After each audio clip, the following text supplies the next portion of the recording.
बड़ी खबर हम आपको अमरोहा से बता रहे हैं। उत्तर प्रदेश के जनपद अमरोहा लोकसभा के क्रिकेटर मोहम्मद शमी के गांव सहसपुर अली नगर में हाई स्कूल व इंटर के छात्रों की विदाई समारोह में हबीबी JS हाई स्कूल में मुख्य अतिथि के तौर पर पहुंचे भाजपा नेता डॉक्टर सोरन सिंह चौधरी ने कहा कि आज के समय सबसे ज्यादा जरूरी तालीम है। सभी माँ बाप वह 2 रोटी कम खाएं, लेकिन अपने बच्चों को तालीम जरूर दिलाएं, क्योंकि तालीम से हर चीज हासिल की जा सकती है। बिना तालीम के जीवन बेकार है, इसलिए अपने बच्चों को जरूर पढ़ाएं। साथ ही आगे कहा कि अब तो भाजपा सरकार भी शिक्षा केंद्र में आए दिन नए नए कार्य कर रही है।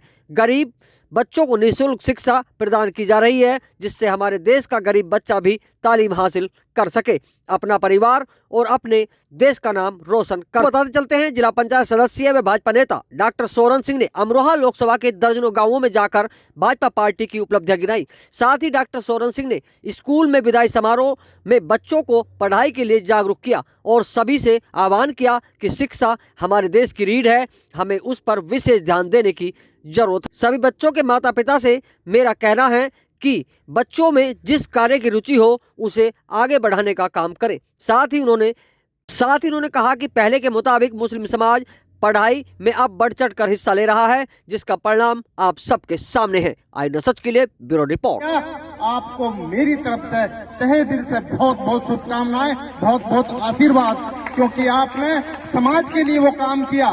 पैसे कमाने के बहुत काम हो सकते हैं, दुनिया में लोग पता नहीं क्या क्या धंधे करते हैं, शराब की दुकानें भी खुलती हैं, उससे भी पैसे कमाते हैं। लेकिन अगर आपने शिक्षा को अपना प्रोफेशन बनाया है तो निश्चित रूप से आपने समाज का काम किया है, आपने सरकार का काम किया है, क्योंकि सरकार की जिम्मेदारी होती है शिक्षा और स्वास्थ्य की। तो आप शिक्षा में आगे बढ़ रहे हैं, सहसपुर को शिक्षा के क्षेत्र में आगे बढ़ा रहे हैं। जिन बेटियों को पढ़ने के लिए दूर जाना होता, आज वो आपके गांव में रहकर उच्च शिक्षा ग्रहण कर रही हैं। तो इसलिए आपका बारंबार धन्यवाद है, आपका आभार।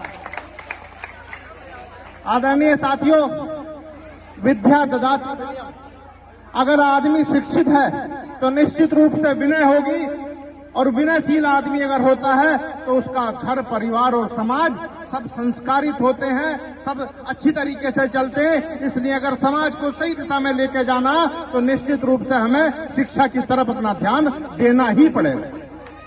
अगर किसी देश की तरक्की का कोई माध्यम हो सकता है तो केवल स्कूलों में होने वाली पढ़ाई, और उसमें भी अगर संस्कार शामिल हो तो उसके अलावा दूसरा कोई तरीका इस देश को, इस प्रदेश को, इस समाज को आगे बढ़ाने का नहीं है। भारतीय